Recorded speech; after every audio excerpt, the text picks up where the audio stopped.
اچھا سر، ہم اسی پہ چلتے ہیں کہ جو ائمہ کے قول ہیں، ان کے فیصلے ہیں، وہ اولی الامر ہیں، ان کو ماننا چاہیے، کیونکہ وہ آپ صلی اللہ علیہ وسلم کی پوری، یعنی کہ ان کا جو عکس ہے وہ ان میں پایا جاتا ہے۔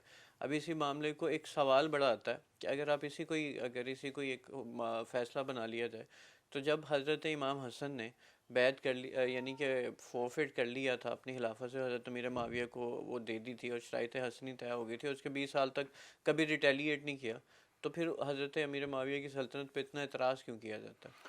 دیکھیں، سب سے پہلی بات تو رسول خدا صلی اللہ علیہ وسلم کا یہ فرمان کہ میرا یہ بیٹا جو ہے میری امت کے دو گروہوں کے درمیان صلح کرائے گا۔ جی امام جعفر صادق علیہ السلام سے پوچھا گیا کہ مولا، اگر معاویہ کے دور میں امام حسین علیہ السلام یعنی حاضر امام ہوتے، موجود امام ہوتے، ان کے حکم بطور امام کے مانا جاتا ہے، تو وہ کیا کرتے؟ اور کربلا میں امام حسن علیہ السلام ہوتے تو وہ کیا کرتے؟ تو فرمایا کہ اگر اس کو لے ہم تو امام حسین بھی صلح کرتے ٹھیک جی، اور کربلا میں امام حسن ہوتے تو وہ بھی جنگ کرتے۔ ایک چیز۔ دوسری بات یہ ہے کہ صلح جو ہوئی، کتنے اصحاب کا قتل ہوا؟ نہیں، میرا خیال ہے قتل تو بالخون ریزی نہیں بچ نہیں گئی۔ نہیں، معاویہ کے دور میں کتنے اصحابی قتل ہوئے؟ نہیں، ایک اس جنگ کی بات ہے۔ جنگ نہیں، چھوڑو جنگ کو، چھوڑو فردا فرادہ یہ اعلان کیا گیا تھا کہ علی کے شیعوں کو قتل کیا جائے، ان وہ کا تو مال صفین لوٹا اور جائے، ہاں وہ اور صفین اور اصحاب جو ہے نا، سفین ایک الگ موضوع ہے۔ ہاں جی، اس سے پہلے کتنے چن چن کے حجر بن عدی جیسا اصحابی، محمد بن ابی بکر، محمد بن سب کا بکر جی، سارے بہت بہت کیا تھے؟ بہت کا ذکر کتنے ہے۔ ان کے ہاتھوں قتل ہوئے؟ پھر خاص طور پر کیا نام تھا ہمارے یاسر جی۔ جی تو یہ سوال تو آپ کے سامنے۔ اب حالات اس قسم کے تھے کہ امام حسین علیہ السلام نے وہ چیزیں لکھی۔ شرائط کیا تھی کہ آج کے بعد مولا علی میرے بابا کو گالیاں نہیں دی جائیں گی جی، ایک شرط تھی۔ ان کے شیعوں کا مال و متاع نہیں لوٹا جائے گا۔ اب اس کا دوسرا پہلو لو مفہوم مخالف، اس کا مطلب یہ ہے کہ علی کو گالیاں دی جاتی تھیں، علی کے شیعوں کا مال چھینا جاتا تھا، تو یہ تو اعتراف جرم تھا ایک قسم کا جی۔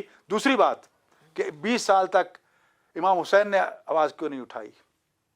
سن 58 ہجری میں مینا کا خطبہ ہے امام حسین علیہ السلام کا، بڑا مفصل خطبہ ہے، جس میں آپ نے اس وقت کے حالات کا تناظر دیکھ کے بتایا تھا کہ میرے نانا نے علی کے بارے میں یہ فرمایا کہ نہیں فرمایا؟ قالوا نعم، ہاں فرمایا۔ یہ فرمایا کہ نہیں فرمایا؟ قالوا نعم، ہاں فرمایا۔ یہ فرمایا اٹھو جاگو، اس وقت یہ حالات ہو چکے ہیں کہ دین کو پامال کیا جا رہا ہے۔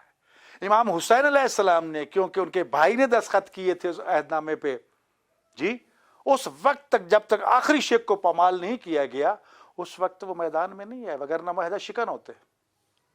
جبکہ معاویہ نے ایک ایک شیخ کو پامال کیا، آخری شیخ بھی پامال کر دی، طے تھا کہ تو اپنے بعد کسی کو جانشین نہیں بنائے گا، اس نے یزید کو بنا دیا اور اس کی بیعت لینا شروع کر دی۔ جب آخری شیخ بھی پامال ہوگی تب علی جو ہے، امام حسین جو ہیں، وہ کیا نام ہے، میدان میں آ گئے۔ لیکن اس کے ساتھ ساتھ آپ نے مینا کے میدان میں حج کے موقع پر پوری دنیا سے آئے ہوئے عمائے دین، قبائل کے سردار، سیاسی مذہبی معاشی شخصیات میں کھڑے ہو کر تاریخی خطبہ دیا تھا سن 58 ہجری میں۔ کربلا سن 60 ہجری میں، یہ 2 سال پہلے، کہ اگر آپ آج نہ اٹھے تو پھر تمہیں خون کی قربانی دینا پڑے گی۔ تو وہ خطبہ خود اس بات کی دلیل ہے کہ آپ کی نظر تو تھی ان انحرافات پر، دنیا بھی جانتی تھی، لیکن آپ نے اس معاہدے کا احترام کیا۔ جس وقت وہ معاہدہ کلی طور پر پامال کر دیا گیا تو پھر امام حسین سامنے آ گئے، پھر آپ نے حقائق کو بتایا۔ آپ کا یہ کہنا کہ امام حسین علیہ السلام خاموش کیوں رہے، وہ اس لیے خاموش رہے کہ انہوں نے معاہدہ کیا تھا ٹھیک، لیکن جب معاہدہ سارا کا سارا یعنی ختم کر دیا گیا اور یزید کو نامزد کر دیا گیا اور یہ آرڈر آ گیا ولید بن عتبہ کے پاس کہ امام حسین کا یہ سر بھیجو یا پھر یہ ہے کہ بیعت لے کے بھیجو، تو جب یہاں تک معاملات آ گئے تو پھر امام حسین کی منصبی ذمہ داریاں شروع ہو چکی تھی۔ اب انہوں نے پھر اپنے حساب سے حالات کا فیصلہ کیا، اور پھر بھی جنگ و جدل سے بچنے کے لیے کوئی اتفاقاً امام حسین مدینہ سے نہیں نکلے، وہاں سے جب چلے ہیں تو آپ خطبہ دے کے نکلے ہیں کہ میں اس لیے جا رہا ہوں کہ میں اپنے نانا کی امت کی اصلاح کروں، مجھے نہ شرارت کرنی ہے، نہ جنگ کرنی ہے، نہ جدل کرنا ہے، نہ کوئی لوٹ مار کرنی ہے، نہ مجھے اقتدار چاہیے جی۔ تو یہ اپنا مشن پورا بتا کے وہاں سے چلے تھے، اور پھر اسی مشن کی کامیابی آپ کی شہادت کی وجہ سے ہوئی. یعنی فاتح تو امام حسین ہے جی, کیونکہ انسانوں کو قتل, آپ نے تصور فتح ہی بدل دیا تھا نا, کہ پہلے تو انسانوں کو قتل کر دو, یہ لوٹ مار کر لو, وہ فاتح ہوا. آپ نے فرمایا نہیں, نظریے کی کامیابی وہ اصل فتح. آج اگر اذانیں ہیں, نمازیں ہیں, سب کچھ ہے, تو امام حسین کی قربانی کی وجہ سے جی. تو لہذا مشن حسین تو آج بھی ساری دنیا میں, آج اگر چلو امام حسین پہ 4 کروڑ, جو کم از کم میں بتا رہا ہوں, امام حسین علیہ السلام کے حرم کی انتظامیہ کی کاؤنٹنگ کے مطابق 7 کروڑ تک بندہ صرف چیلم پہ آتا ہے. 4 کروڑ آبادی عراق کی, صرف اتنے لوگ کہاں سے آ جاتے ہیں جی. اور یاد رکھیے کہ امام مہدی علیہ السلام کا کیپٹل کوفہ ہوگا. کوفہ کی مسجد میں نماز جمعہ پڑھائیں گے, مسجد چھوٹی پڑ جائے گی. اصحاب کہیں گے مولا مسجد چھوٹی, تو آپ حکم دیں گے کوفہ سے کربلا تک مسجد بنائی جائے.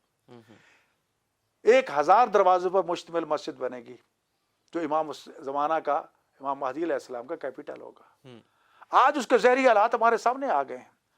یہ جو کہا جاتا تھا آپ کے اصحاب کے بارے میں, جو مشرق میں ہے وہ پہنچا ہوگا مغرب, وہاں پر جو مغرب میں وہی وہاں پہنچ جائے گا صبح تک, تو آج مادی حالات نے بتا دیا, جہازوں کی سپیڈیں بڑھتی جا رہی ہے آپ کے سامنے. اور پھر کربلا اور نجف کے درمیان ایئرپورٹ کا بن جانا, بہت بڑا ایئرپورٹ, دنیا کے بہت بڑے ایئرپورٹوں میں سے ایئرپورٹ بنا ہے. تو یہ حقائق. اور پھر جب 40 کا موقع ہے, نجف سے کربلا تک جو 90 کلومیٹر کا ایریا ہے, صف یعنی خیمے کے ساتھ خیمہ جڑا ہوتا ہے, صف کے ساتھ صف جڑی ہوتی, جماعتیں ہوتی ہیں. تو یہ حالات واقعات ہمارے سامنے ہیں. تو لہٰذا امام حسین علیہ السلام نے خاموشی اس لیے اختیار کی کہ اگر امام حسین کسی بھی شے کو پامال کرتے تو عصمت امام پہ بھی حرف آتا, اپنے بھائی پہ بھی حرف آتا, اور مخالف کو موقع مل جاتا. آج کم از کم اس کو موقع تو نہیں ہے. تمام معاہدہ شکنی کی تو امیر شام کی طرف سے معاہدہ شکنی ہوئی ہے. اور دوسری چیز یہ ہے, پہلے میں عرض کر چکا ہوں, کہ ان شکوں پہ دستخط کرنا جو شرائط امام حسن نے معین کی تھی, یہ خود اعتراف تھا کہ یہ واقعات ہو رہے تھے جی. اب اگر علی کو گالیاں دی جا رہی ہیں, تو رسول اللہ کا فرمان من سب علی اور فقط کفر جی, کیا کہیں گے, جو علی کو گالی دے رہا ہے اس نے کفر کیا ہے. اچھا سر, عرض یہ ہے کہ اب کیونکہ ظاہری بات ہے بخاری شریف آپ پہ حجت نہیں, ہم بخاری ہی پڑھتے ہیں, تو بخاری شریف میں یہ واقعہ ہے کہ ہاں, یہ بخاری شریف کا واقعہ ہے کہ جس وقت یہ جرار لشکر لے کے حضرت امام حسن آئے, تو اس وقت حضرت امیر معاویہ نے حضرت عمر بن عاص سے کہا کہ اگر یہاں پہ ہم میں جنگ ہو گئی تو اس کے بعد بچوں کی حفاظت کون کرے گا, عورتوں کی کفالت کون کرے گا. یعنی کہ ان کو خطرہ تھا کہ بہت خون ریز جنگ ہوگی اتنی, کیونکہ جو حضرت امام حسن کا جو لشکر تھا وہ بہت جرار لشکر تھا, بہت بڑا لشکر تھا. حضرت امیر معاویہ کو اس سے جیت نظر نہیں آ رہی تھی, جسے وہ سفینہ دوئم بھی کہتے ہیں. تو لیکن جو وہ خطبہ ملتا ہے اس میں ایسا لگتا ہے کہ حکومت کی باغ دوڑ جو تھی وہ تب حضرت امیر معاویہ کے ہاتھ میں تھی, کیونکہ انہوں نے کہا کہ بچوں کی کفالت کون کرے گا, عورتوں کا کون دیکھے گا, اسلام کی یہ جو شریعت ہے اس کا نفاذ کیسے ہوگا, یعنی یہ ساری چیزیں بخاری شریف میں دیکھو میرے بھائی, سب سے پہلی بات تو یہ ہے کہ ہمارے اکثر اہل سنت دوست جو ہیں, یا تو اس چیز سے واقف نہیں, یا پھر تعصب کی وجہ سے بیان نہیں کرتے.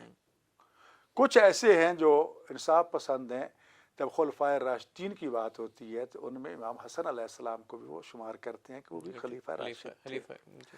اب سوال یہ ہے کہ جو خلیفہ راشد کے مقابلے میں آپ نے اصول بنایا کہ جو تلوار لے کے آئے, جو حروج کرے اس کو قتل کر دو, بالکل ٹھیک. تو اب خلیفہ راشد تو امام حسن علیہ السلام, بالکل میں وہی آپ سے عرض کرنے لگا تھا. اب اس کے مقابلے میں یا مولا علی علیہ السلام خلیفہ راشد ہیں, تو جو حروج کرے وہ غلط ہوگا پھر. بالکل. تو سوال یہ ہے کہ یہ اصول جنگ صفین میں کیوں بدل جاتا ہے؟ نہیں سر, جی یہ اصول میں کہ حضرت محمد بن بکر حضرت ام المؤمنین جناب عائشہ کے بھائی ہیں نا جی, جی, اگر اس آیت کو لیا جائے کہ ازواجہم امہاتہم, کہ آپ کی بیویاں جو ہیں رسول اللہ کی مائیں ہیں ہماری جی, تو کیا حضرت عائشہ ماں نہیں ہے؟ بالکل ایسے ہی. اگر ام حبیبہ کے بھائی معاویہ کو خال المومنین کہہ دیا گیا, تو پھر محمد بن بکر کیوں نہیں خال المومنین کہتے؟ جی, کیا وہ حضرت عائشہ کا بھائی نہیں ہے, جناب ابو بکر کا بیٹا نہیں ہے, وہاں وہ خال المومنین کیوں نہیں؟ مولا علیہ السلام کا ایک خطبہ ہے, میں آپ کو پیش بھی کر دوں گا, جس میں آپ کو جب یہ خبر دی گئی کہ مصر فتح ہو گیا ہے, جی, لوگوں نے تو سمجھا کہ شاید امام خوش ہوں گے, تو آپ رونے لگ گئے اور فرمایا مصر تو فتح ہو گیا لیکن میرا بیٹا محمد ابن ابی بکر قتل ہو گیا. ٹھیک. اب یہ بیٹا تھا ابو بکر کہ علی کہہ رہے میرا بیٹا ہے, کیونکہ آپ نے کفالت کی تھی محمد جی بن درست ہے. عبداللہ کی. اب پھر یہ ان کے نام ایک پورا خطبہ بھی مکتوب بھی ہے کہ گورنر کو کیا کیا کرنا ہے. جیسے جناب مالک اشتر کے نام مکتوب ہے, اس سے امام کیا نام ہے محمد بن بکر کے نام بھی مکتوب ہے. اب محمد بن بکر کو کس نے قتل کرایا ہے؟ معاویہ نے قتل کرایا ہے. جی گدھے کی کھال میں ان کو سی کے زندہ جلا دیا گیا تھا. جب یہاں باتیں آتی تو ہم کہتے ہیں جی نہ اختلاف ہو جائے گا.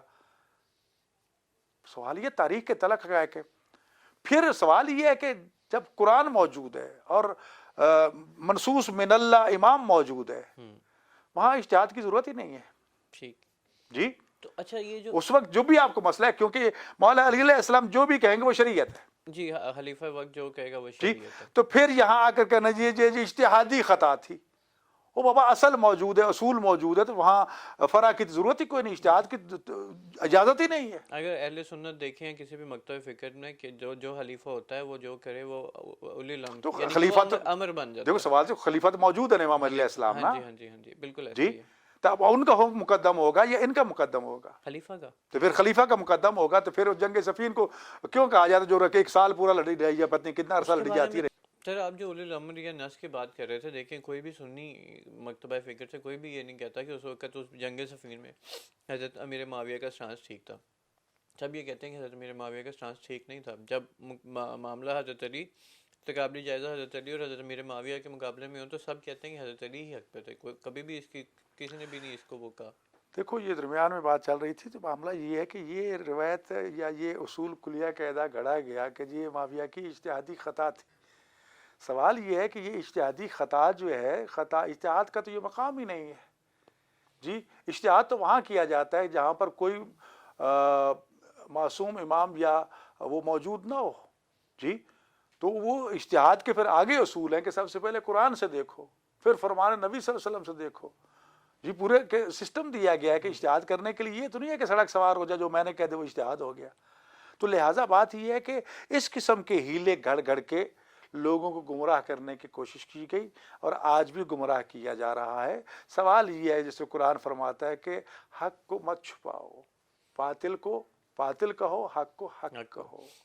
کسی کو اچھا لگے فابیا, نہیں اچھا لگتا تو نہ لگے. اچھا سر ایک سوال اور بھی کیا جاتا ہے اسی معاملے کو لے کے کچھ مکتبہ فکر کی طرف سے کہ اگر آپ یہ کہتے ہیں کہ یہ ساری حکومت اور یہ سارا امر جو ہے حضرت امام حسن حضرت امام حسین کے لیے تھا, تو وہ اس کے بعد وہ وظیفہ کیوں لیتے رہے جب تک حضرت امیر معاویہ زندہ رہے؟ تو وہ وظیفہ ہر سال ان کو سالانہ جاتا تھا جو ان سے طے ہوا تھا اس جنگ یعنی کہ اس شرائط دیکھو میں. سب سے پہلی بات تو یہ ہے کہ جو بیت المال ہوتا ہے, وہ ہومس نہیں لیکن وہ جو نہیں میں بتا رہا شرائط ہوں, میں میں بتا رہا جزیہ ہوں, بھی نہیں شامل نہیں ہوا میں تھا. بتا رہا ہوں, بیت المال کا عنوان کچھ اور ہے, خمس کا زکوٰۃ کا وہ عنوان کچھ اور ہے.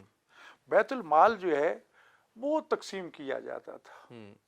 جی اس وقت ان حکمرانوں کے ہاتھ میں تھا مال. جی تو لہٰذا جو مال جب لوگ لیتے تھے تو معصومین کیا فرماتے کہ جتنا مال وہاں سے نکل سکتا ہے اور غربا اور مساکین تک پہنچ سکتا ہے لے لو, کیونکہ وہ آپ کا مال ہے. لیکن اس کو بے دریغ جس طرح خرچ کیا گیا ناجائز طور پر, جی وہ تو اپنی جگہ سوال موجود ہے.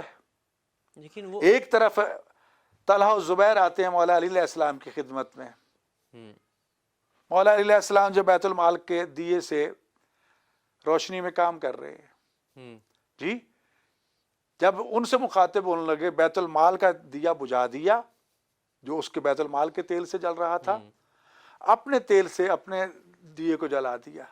تو انہوں نے ایک دوسرے کے منہ کو دیکھا, ہم تو آئے تھے کہ ہمیں شریک خلافت کیا جائے, تو جو ہمارے ساتھ بات کرنے کے لیے چند لمحہ بھی یہ برداشت نہیں کرتا کہ بیت المال کا تیل جلے, وہ ہمیں حکومت دے گا.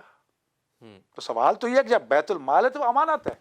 آج ہم کیوں اپنے حکمرانوں کے خلاف یہ آواز اٹھا رہے دنیا میں کہ بھی جو ٹیکس آپ لیتے ہیں تو وہ تو قوم کا ہے. وہ تو قوم کا ہے. جی قوم بھوک سے مر رہی ہے, خودکشیاں کر رہی ہے, حکمران عیاشیاں کر رہے ہیں. پھر تمہارے پاس وہ امانت ہے, جی تم اس امانت کو خیانت کر رہے ہو. ٹھیک ہے آج کھا رہے ہو کل جواب دینا ہے آپ نے. مولا علیہ السلام فرماتے ہیں کہ مظلوم کا دن جو ہے وہ ظالم پہ بھاری ہوگا. آج ظالم کا دن ہے, کر لے ظلم جتنا کرنا ہے, کل قیامت دن مظلوم کا دن ہوگا, مظلوم کا ہاتھ ہوگا, ظالموں کے گریبان ہوں گے. ٹھیک. تو لہٰذا ان سلسلے میں مال کا لینا جو ہے وہ اس طرح کر کے کوئی اچھا سر ناجائز ایک یہ نہیں بھی ہے. سوال ہوتا ہے کہ ہاں اگر اس مال سے باطل کو تقویت پہنچتی ہے ہوں پھر نہیں. پھر نہیں.